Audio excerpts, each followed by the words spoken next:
Benim Tospik dostum bir süredir Japonya'da. Evet, o yüzden bir süredir videolarda yok. Gezmekten konuşamıyoruz eşekle. Neyse işte, Chainsaw Man Reze filmine gitti. Geldi bana, ben film hakkında görüşlerimi belirteyim, sen bunu video yap dedi. Ben de olur dedim. Ve Tospik'in Reze filmi hakkında spoilersız görüşleri. Filmden çıktığında ne hissettin? Çok iyiydi. Beklentilerin neydi? Beklentilerim çok iyiydi. Mangaya göre nasıl buldun? Çok iyiydi. Teknik, müzik, animasyon, kamera yönetmenliği, Zarsort nasıldı? Bayağı iyiydi. CSM'yi sevmeyen adam filmden zevk alabilir mi? Almaz. Türkiye'ye göre sinema deneyimi nasıldı? Çok iyi.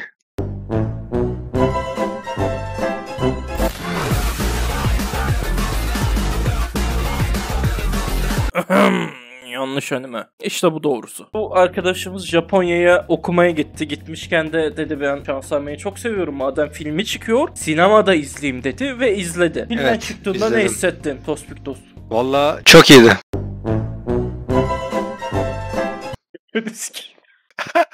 Tamam. Ben ciddi cevap veriyorum. Okey. Abi ilk olarak Chainsaw Man'in yani büyük bir fanı olarak filmden beklentilerim vardı elbette. Aksiyon, kaos, eğlence olmasın. Özellikle zaten ilk sezon o gerçekçilik takıntılı yönetmeni kovduktan sonrasında tamamen mangaya sırf taşağı falan dönmesini bekliyordum. Beklediğimi o konuda yarı yarıya buldum ama daha iyi bir şey buldum. Yani gerçekten filmden çıktığımda film izlemek istiyordum geriye. Aksiyon olarak gerçekten dop dolu bir film var. Buyur. Burayı kesme.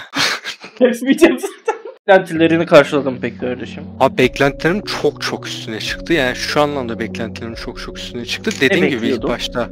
Yani dediğim gibi mangaya eğlencesine dönmesini bekliyordum. Dönmüş yarı yarıya ama gerektiğinde dönmüş. Üstüne nedir? Bayağı sinematikti sezon 1. O gerçeklik takısından dolayı bayağı sinematik. Sinematografi inanılmaz iyiydi. Ve adam sırf manganın özüne döneceğiz diye ondan kopmamış. Hala elimizde inanılmaz sinematik. Sunumu inanılmaz güçlü. Yani hani boş karesi yok denecek kadar iyi. Hani animasyon olsun, kamera açıları olsun, o animasyon sunumu olsun.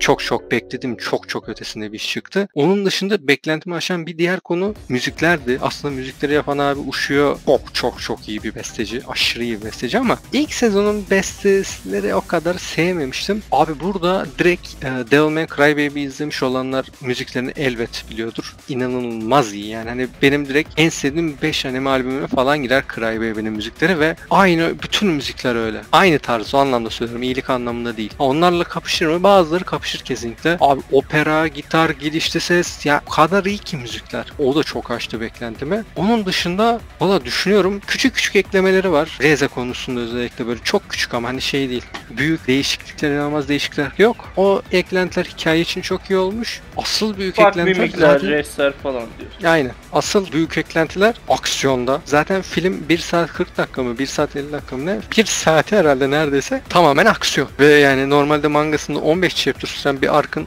aksiyonun 50 dakika sürmesi full normalde yani sürmez. Yani.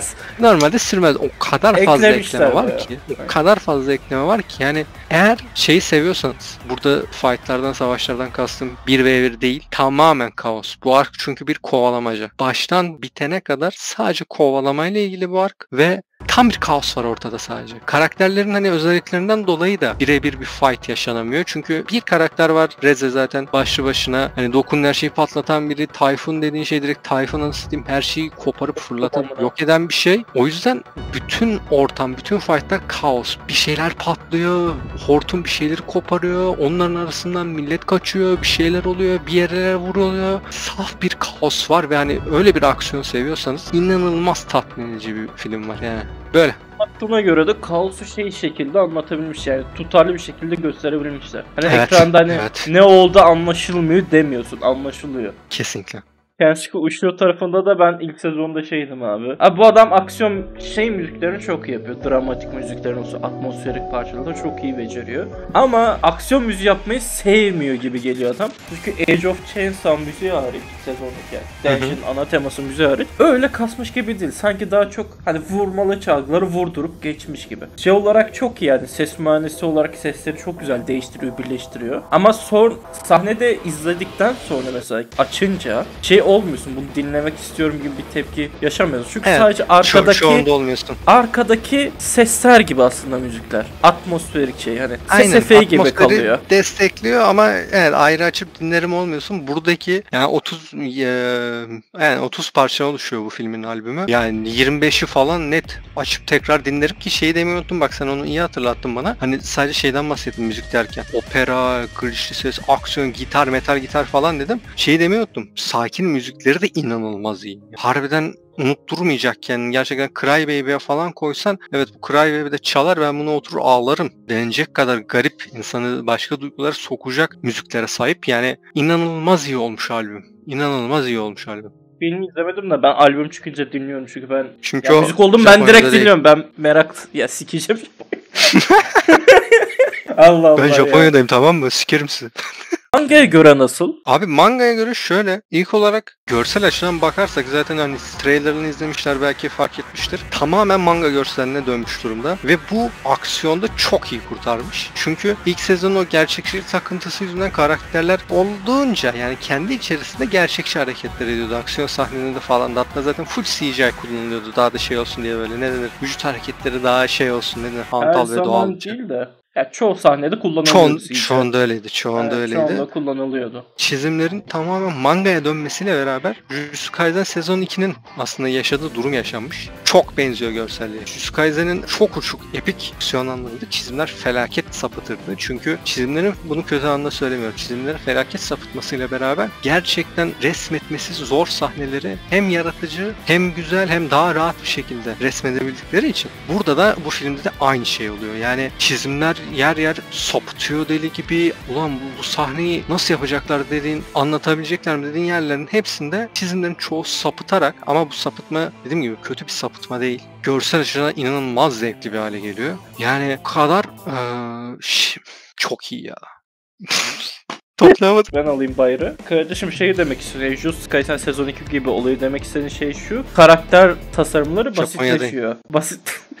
Basitleşmesi sayesinde sikeceğim Japonya. Tamam, çok iğrenç bir şeye döndü yani. Ben ananı siksinler yorumları.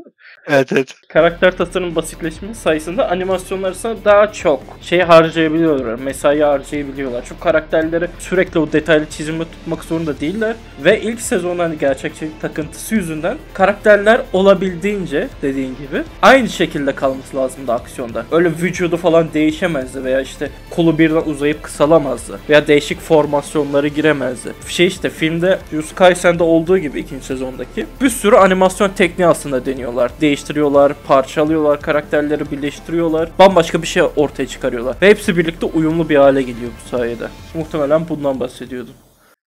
Evet. Telefona bakıyordum, pardon.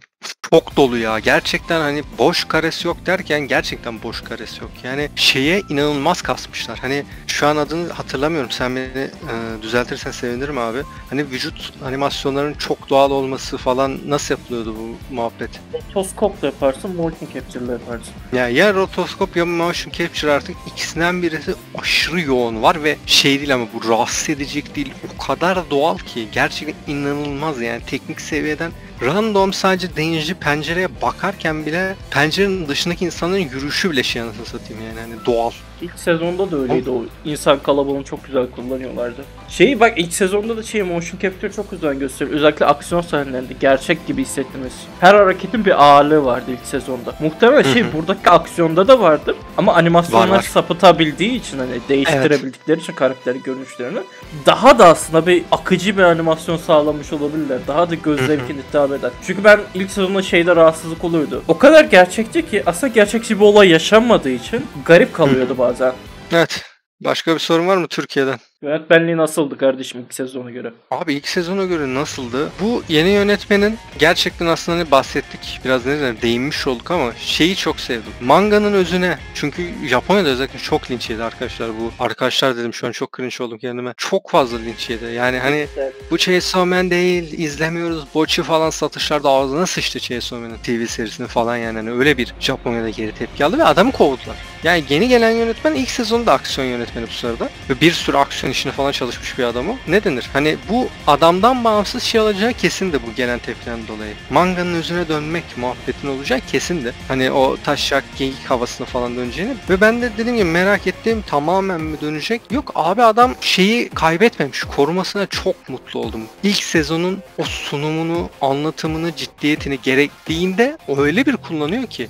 Hani duygusal açıdan da bu filmde mesela ben Rezi'yi okurken hiçbir şey hissetmemiştim. Ama bu film yaptığı sunum, anlatı, müzikler de var bir de tabii ki. Yani öyle bir yapmış ki adam. Gerçekten şey oluyorsun, Oymuş garip yani. garip hislere ulaştırıyor seni. Yapmak istediği şeyi çok başarılı yapıyor. İlk sezona göre taşak yerleri arttırmışlar. Evet, arttırmış ve bence daha hoş olmuş. Harbiden ne denir? Aksiyonda, ya bilmiyorum, bu tabii ki katılmaz bazıları ama ya TV serisinde aksiyonda çok eğlenmiyordum ben. Mesela mangasını okurken aşırı eğleniyordum. Benim en eğlendiğim manga Chainsaw Man'den. Hani o taşaklığı, geyikliğiyle beraber. Burada hem ciddiyetini korumuş filmde hem de üstüne o eğlencesini, taşağını hepsini geri getirmiş. Çok başarılı yani. Umarım Gereken devamını da o raya yapar. oturmuş anime. Mangaya tamamen dönmemiş. Manganın üstüne çıkmak için koymuşlar yani.